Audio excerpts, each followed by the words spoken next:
Mom, check my bag. I couldn't go on the school trip I was so excited about.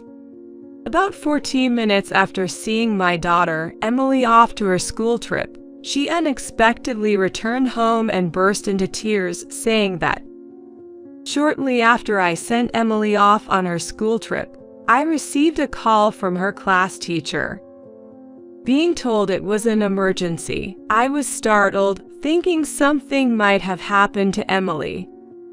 About 5 minutes after I got off the phone with her teacher, just as the teacher had said, Emily came back home. The reason Emily came back home was something in her backpack. When I checked, I found that her brand new change of clothes and other items were wet and discolored. I found out that my mother-in-law, Mary, had gone to the school and done something.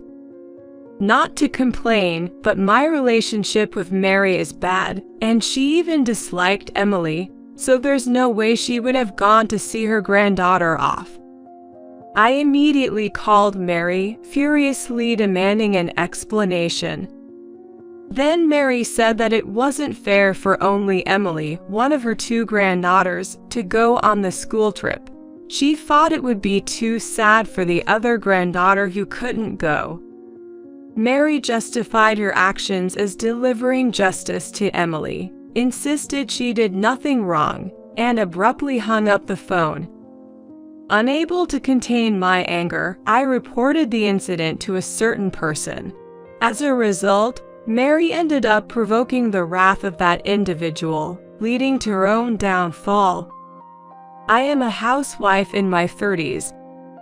I have a daughter with my husband, who is in the same age group as me. Emily, who turned into a 6th grader this year, has been looking forward to her school trip for quite a while. Since kindergarten, Emily has been practicing rhythmic gymnastics, and sometimes she demonstrates her skills as an example during gymnastics in her physical education class. Emily, who once appeared in the local newspaper for participating in a competition, has become somewhat of a local celebrity. Once a year, there is a showcase in physical education class where each student presents his or her own creative gymnastics routine. When the time for the showcase arrives, it's so popular that students from other classes also come to watch. Despite her popularity, Emily has never been overconfident or boastful about it. Whenever asked for help, she willingly spends time with her friends, offering advice and assistance until they are satisfied. I'm grateful she has grown up to be such a considerate person. My husband and I married for love, but since the beginning of our marriage, it's been a series of never-ending problems. The issues aren't with my husband, but rather because of Mary's behavior. She believes I stole her precious son and has been causing trouble for me because of it. Initially, Mary, in exchange for accepting our marriage, demanded that we live with her in the family home as a condition. My husband had moved out of his family home to live alone when he went to college, and I was in a similar situation.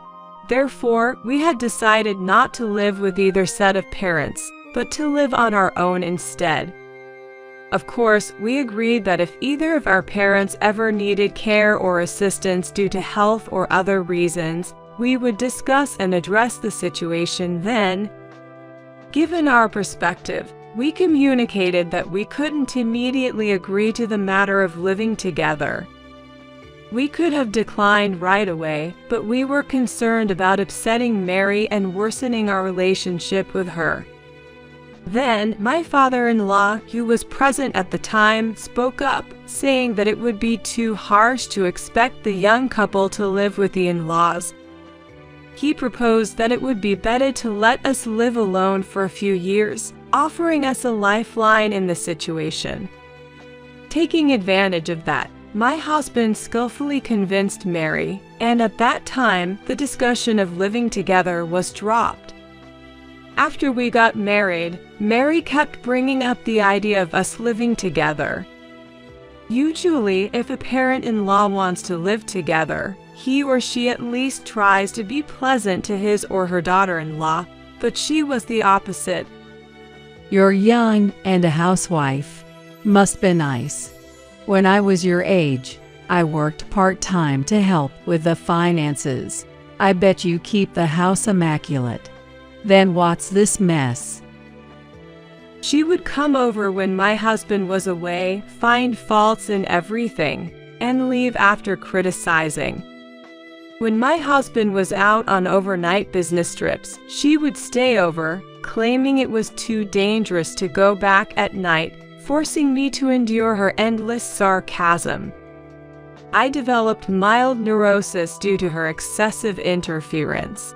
When my husband realized it was because of her, he confronted her firmly, assuring me we would never live together. Thanks to my husband and father-in-law, they kept her at a distance, and I started to recover. Soon after, I found out I was pregnant. I was anxious about her meddling again, but she was preoccupied with my sister-in-law, Kate, who was also pregnant at the same time, and showed no interest in me.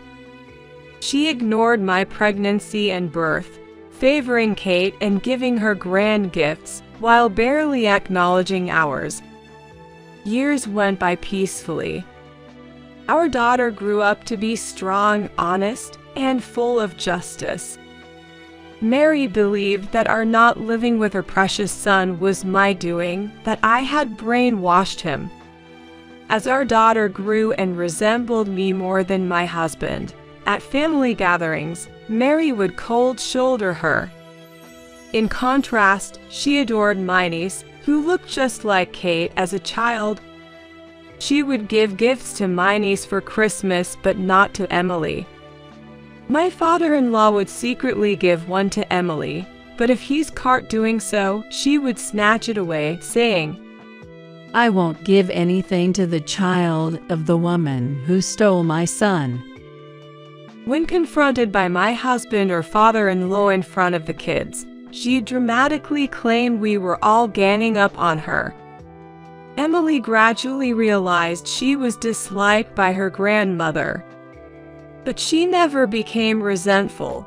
I'm so grateful for how well she's grown up. Just before Emily's preschool graduation, Kate got divorced and took custody of her daughter.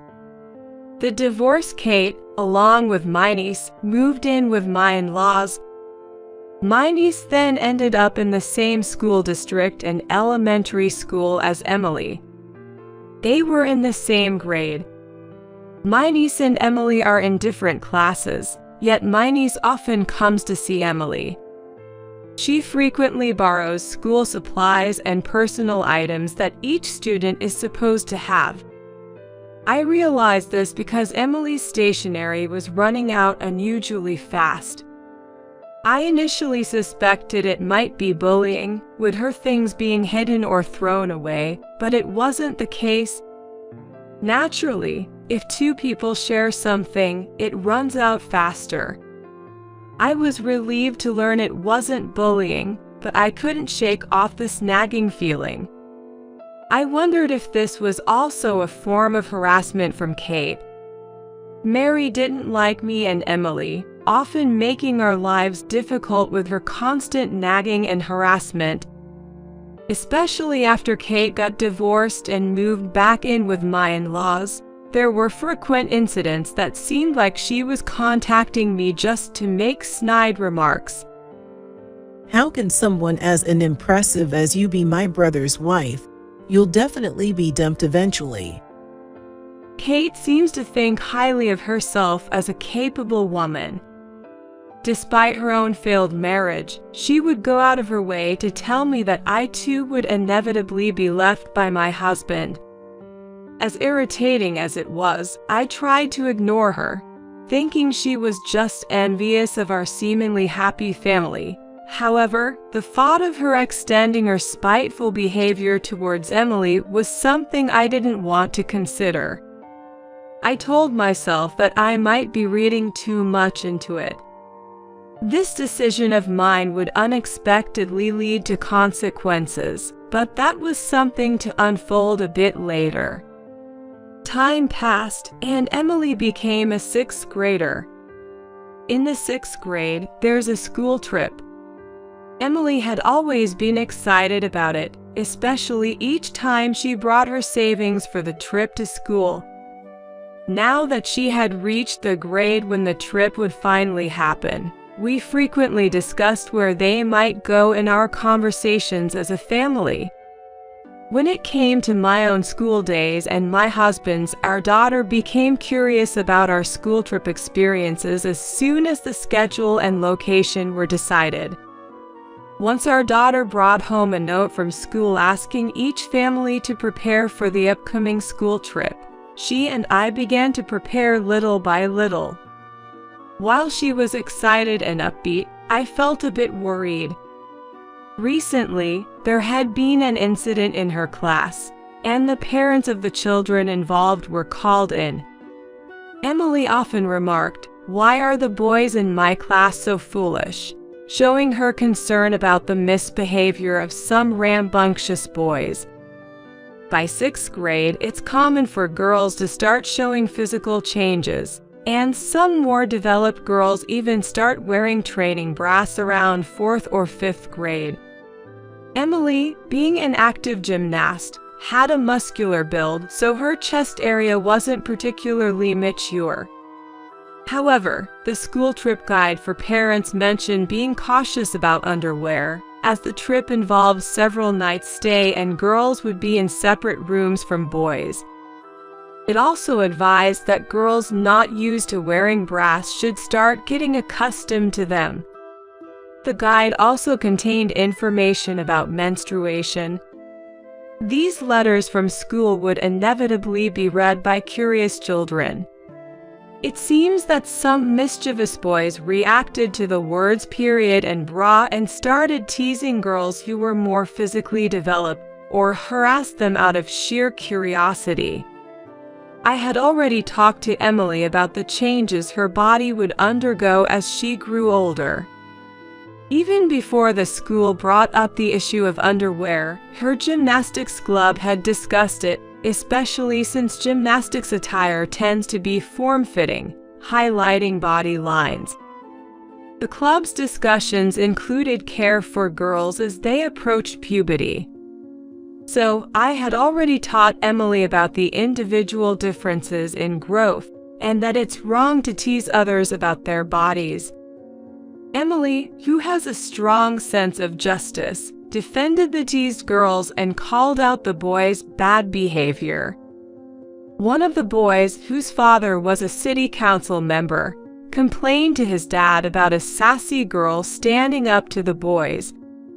This led to a major fuss at school, with the parents of the boys' friends demanding that the parents of the outspoken girls be called in. However, since there had already been issues with boys teasing physically developed girls, the parents' demands were not acknowledged. The parents of the teased girls even threatened to report the matter to the school board if it happened again, which led the school to adopt a stricter stance towards the boys and their parents. As a result, Emily became even more popular among the girls, seen as a brave and reliable ally. However, when out of their parents' sight, kids can sometimes commit acts that would put even adults to shame. I was really on edge about whether Emily would face any revenge from the boys' group she had a conflict with. Though the teachers, including the homeroom teacher, promised to keep an eye out, my worries didn't just disappear. Contrary to my anxiety, Emily seemed unconcerned, treating it as a thing of the past. We spread out the shopping for the field trip over several days. We couldn't do it on the days Emily had her rhythmic gymnastics classes. During one of these shopping trips, I unexpectedly ran into Kate. At first, I thought I could handle just Kate, but then Mary showed up from inside the store. They were shopping together, but Kate had left the store first out of boredom while Mary chatted with a salesperson. So I ran into Kate first, and shortly after, Mary joined us. Good timing. I heard your daughter's a star in her rhythmic gymnastics class. I don't want any favoritism towards my grandkids. Since your daughter attends that gymnastics club, I want both of my granddaughters to join. But I'm a single mom, so naturally, you'll cover the fees. She even demanded I do the driving. Why should I have to do all that? When I firmly refused, Mary accused Emily of bragging. That cheeky daughter of yours must have bragged to her, who's in another class. Don't look down on us just because I'm a single parent.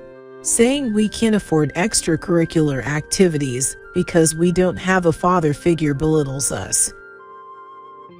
I generally avoided any interaction with Mary and Kate. They demanded I pay the gymnastics fees and drive as compensation. Emily denied saying those things, but Mary yelled, "Children should not butt into conversations between adults." Emily, holding back her frustration, tightly gripped my hand. I couldn't let Emily endure this alone. I said we'd discuss it with my husband and decide. I trust Emily. She wouldn't say such things. I promised to speak with my niece to hear both sides. Announcing that we'd talk to my niece and make a decision, Mary and Kate seemed panicked at the prospect of my husband getting involved. Seizing the opportunity, we left. Once home, I hugged Emily. "I'm sorry for making you go through this," I repeated. She reassured me it wasn't my fault, but deep down, I knew my strained relationship with Mary was a factor. Even if it was caused by Mary's thoughtless words and actions. I briefed my husband when he got home. My husband informed my father-in-law about the situation, and it turned out that Mary and Kate, who were at their family home as well as his niece, were all concerned about what's happening. But I knew Mary and Kate wouldn't be easily deterred. Despite the difficulties, the day of the eagerly awaited school trip arrived. Despite checking everything the night before, I still asked Emily if she forgot anything. With a smile, Emily reassured me, "It's all good, Mom. We've checked everything together several times," and then she left the house with a light step. It's just about a 5-minute walk to the school. The kids were traveling by chartered bus, stopping at rest areas on the way. While doing household chores, I kept glancing at the clock, thinking, she must be boarding the bus by now, right? It's almost time for them to leave on schedule. I just couldn't help but worry. I was reminiscing about how, when I was Emily's age and went on my school trip, my mother must have felt the same way after sending me off, oblivious as I was, having fun with my friends. Just as I was lost in these thoughts, the house phone rang at an unusual time. Just 14 minutes after Emily left, I received an unexpected call from her teacher. When I was told something unexpected had happened, my heart raced, fearing Emily might have been in an accident. But as I listened to her teacher's relatively calm voice, I began to understand the situation. Emily had to come back home due to some circumstances. If I could quickly replace some items in her bag and drive her to a specified station, she could catch up with the chartered bus. After thanking the teacher for their thoughtful consideration and hanging up, I quickly found suitable replacements for the items she was supposed to take on the trip. As I was in the middle of changing clothes, Emily returned home, crying. I knew some of the details from the teacher, but seeing Emily's state was different from what I had been told. Just 14 minutes earlier, she had left the house looking bright and energetic. The only difference now was her tears instead of a smile. I asked her what happened, and she told me to look inside her backpack.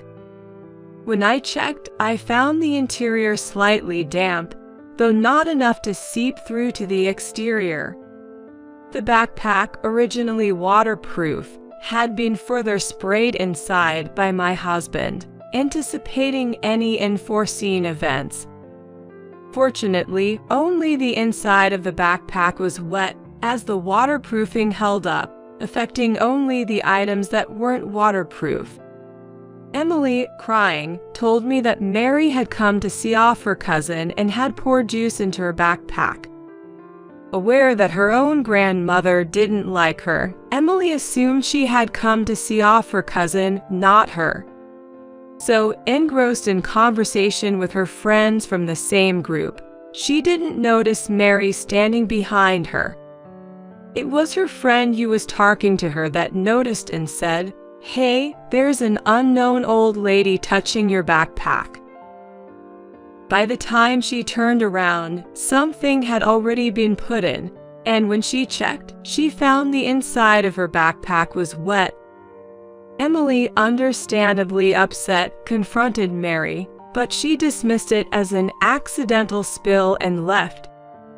I reassured Emily, telling her I would speak to Mary and encourage her to reset her mood and enjoy the school trip. I prepared a smaller backpack I normally use, filling it with substitutes for the original items and new spare clothes we had bought as reserves. Emily, regaining her spirits, helped me pack quickly, and we hurried to the car to drive to the designated station. We arrived before the bus, which had been caught in a bit of traffic. The bus made a special stop just for her, which we were grateful for. Emily boarded the bus, was greeted by her friends, and waved at me multiple times as she set off on the school trip. After watching the bus Emily was on disappear from view, I returned home, and before finishing up the remaining household chores, I called Mary to protest. I knew getting emotional would play into her hands, so I had to stay calm and composed while making my protest. Before picking up the receiver, I took several deep breaths. As I called her, Mary answered after a couple of rings. I calmly demanded an explanation for her actions with Emily's backpack. She's one of my 2 granddaughters, and it just seemed so unfair for only one to go on the trip. I thought you wouldn't listen to anything I said, so I wet the items in her backpack to prevent her from going. Isn't it your lack of concern to blame here? Shouldn't you realize that? What was this woman saying? That was my reaction upon hearing Mary's excuse. But as infuriating as it was, I knew calling her names would mean losing the argument. I tried to stay calm and counter her words. But then she abruptly ended the call, claiming she had to go out. I wasn't even aware that my niece couldn't go on the school trip. I generally avoided any interaction with Mary and Kate. How could I have known? Moreover, Emily hadn't mentioned anything about her cousin not being able to go. There was no information about any illness or injury, and even though my relationship with Kate wasn't good, if my niece had been sick or injured, my husband would have heard about it. My husband would have surely shared such information with me, at least for the sake of keeping me informed. The anger inside me was boiling, and just then my niece called. She confessed to feeling envious after seeing how excited Emily was about the trip. I generally avoided any interaction with Mary and Kate. However, she was told by her mother that she couldn't go because they hadn't made any payments for the trip. Mary, upon hearing this, decided that since my niece couldn't go, it would only be fair if Emily also had a painful experience. She had said this the night before, but my niece never thought she'd actually prevent her from going. My niece apologized to me. It turned out she didn't know they weren't making payments. Kate had told her that the trip was fully paid for and that she didn't have to worry about anything. So, my niece believed what she was told, but as the school trip drew near, she was confronted with the fact that no payment had been made. What a cruel thing for Kate to do. There were children in Emily's class who, for various reasons, couldn't attend the trip. When I was a child, there were also kids who didn't participate in school events due to illness or religious reasons. I had told Emily not to ask such children why they weren't going. I assume my niece's teacher, trying to be considerate, didn't pursue the unpaid fees for the school trip. If they had, my niece would have questioned it, and my father-in-law, who lives with them, would have noticed. I couldn't forgive Kate for imposing such a burden on her child. I had been avoiding them, but this time I couldn't just let it go. I decided to take action, not just for my niece, who had apologized to me, but also to give them a piece of my mind. I reassured my niece that it wasn't her fault and that this was an adult problem. That evening, when my husband came home from work, I explained everything that had happened. He immediately contacted my father-in-law, and we shared the whole story. My father-in-law, still working and in his late 50s, regretted not noticing the issue with the trip and apologized. He was quite shocked to learn that no payments had been made for the school trip. My husband was furious that Mary had gone to such lengths to harass our daughter at school. He apologized to me, regretting that he could have adjusted his schedule to drop our daughter off at school, thinking that if he had been there for the send-off, he might have been able to stop Mary's wrongdoing. It's hard to imagine Mary, who had never been involved in school events, would show up for a send-off. The resolution left a lot to be desired. However, my father-in-law wasn't done yet. After our conversation, he woke up Mary and Kate to give them a piece of his mind. This lecture apparently went on until the early hours of the morning, leading them to call us before dawn as a form of retaliation. How do you like being woken up? Because you snitched to Dad. Mom and I got an earful of nagging from him. I'm too sleep deprived to do any housework, so you come here and make breakfast. It's only fair since you acted all self-righteous and told on us. What an incompetent daughter-in-law you are. However, I had only answered the phone out of reflex to the ringing and was half asleep throughout their complaints, eventually falling back asleep. Seemingly taking my mumbled responses seriously, Mary thought I was coming over to make breakfast and didn't prepare anything for my father-in-law. This led to him getting upset, wondering if his lecture hadn't been enough, and rushing to make breakfast himself. In her haste, she made extremely salty scrambled eggs, and my father-in-law apparently commented that a wife who can't even make proper eggs and only knows how to get others in trouble is useless, almost like declaring a divorce. My husband thinks that this incident has finally gotten to Mary, and she might quiet down for a while. I hope so. Given all the times Mary has caused trouble, I wonder if just the threat of divorce would be enough to calm her down. But in reality, as my husband predicted, there were no more sarcastic calls from Mary or Kate, and we had peaceful days until Emily returned from her school trip. She couldn't stop talking about her trip, and during dinner, I had to remind her to either eat or talk. She excitedly shared her experiences, with gestures and all, right up until bedtime. She had only a limited amount of pocket money for the trip but still bought souvenirs for us. She even thought of her cousin who couldn't go. Emily had noticed her cousin's absence and asked why. The teacher, not revealing the true reason of unpaid fees, simply said she fell ill suddenly. Hearing this, Emily bought matching keychains in different colors for her. I told her that her cousin was feeling better and would be back at school. I believe sometimes it's okay to tell a kind lie for someone's sake. A few days later, my father-in-law called us for a talk. The revelation about the unpaid school trip fees led him to contact Kate's ex-husband. My father-in-law had been unaware of their divorce's reason. He apparently avoided the issue because he felt it was a matter between the couple. However, seeing the financial struggles of Kate and my niece, he reached out to see if the ex-husband could contribute even a little in child support. The truth he learned was far different. The divorce was due to Kate's terrible spending habits, which her ex-husband couldn't tolerate any longer.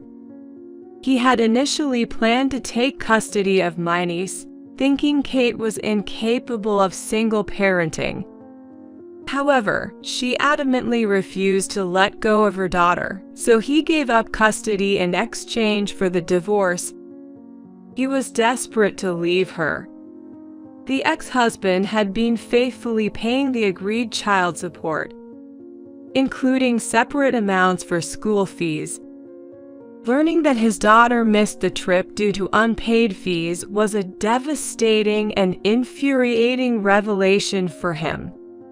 My father-in-law, too, had been concerned about my niece's lack of school supplies and worn-out stationery, and had given money to Mary to buy new ones. But Mary squandered the money on outings with Kate. Kate also spent the child support from her ex-husband on herself, not on my niece. My father-in-law asked my niece how she managed at school without the necessary supplies. She replied that she was told to borrow from Emily. It all made sense to me then. For a while, I had noticed the contents of Emily's pencil case becoming sparse. She said it was because she and my niece were using them together, but maybe she was actually giving them to her cousin. Perhaps after being asked to borrow supplies so many times, she just started giving them away, like a pencil here and there. Hearing about the true nature of Mary and Kate from my niece, and learning about the misuse of child support and their refusal to let her participate in school events, made me realize it was not good for her education. Realizing that being around adults like Mary and Kate was also not good, my father-in-law, after confirming with Kate's ex-husband, supported the idea of fighting for custody. If one party is stubbornly resistant, such disputes can automatically lead to court. Kate resisted because she didn't want to lose the child support, resulting in a court case. The court judged that she was incapable of parenting, considering her income and lifestyle.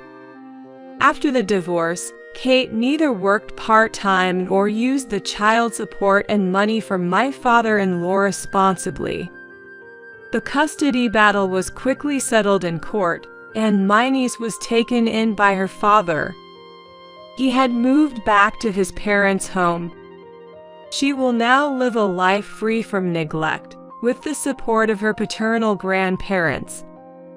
Following their quick loss in court, Kate and Mary showed up at my house. You really went and did something unnecessary. Now you're going to have to give me my allowance. It was a good source of income. Ever since you married my son, it's been one misfortune after another.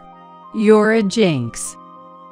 They had invaded our home early in the morning, rummaging for valuables, I immediately called my father-in-law for help. He arrived, apologized to me and my husband, and took them away in his car. Later, finding themselves without any source of income, they tried shoplifting at a local supermarket and were caught and handed over to the police. They didn't want to ask us for help and couldn't reach my father-in-law at work, causing trouble for him at his job. Eventually, my father-in-law, fed up with their antics, divorced Mary. He left the house to them, choosing to live with us, as he had always been fond of Emily. Mary took as much as she could from the divorce settlement but spent it all without thinking of the future. Even though they could shelter from the rain and wind, their electricity and gas were cut off, and eventually, even their water supply was shut off. When they ran out of cash even to buy food, she came begging to me, asking for forgiveness and pleading for my help, apologizing for everything they had done. "Let's all live together happily as a family," she says, but what does she mean by happily? Weren't they the ones who trampled on my efforts to live harmoniously? Don't they even think about earning their own money to buy food? I can't offer a place to live to those who won't even try to be independent, so I kicked them out of the house. They banged on the door for a while, but eventually, the police came due to a neighbor's call and gave them a warning. Having already been interrogated by the police once, they probably thought it'd be bad to get caught again and finally left. After that, they never came begging to us, but I heard they racked up a lot of debt from shady sources and didn't even try to work to pay it back.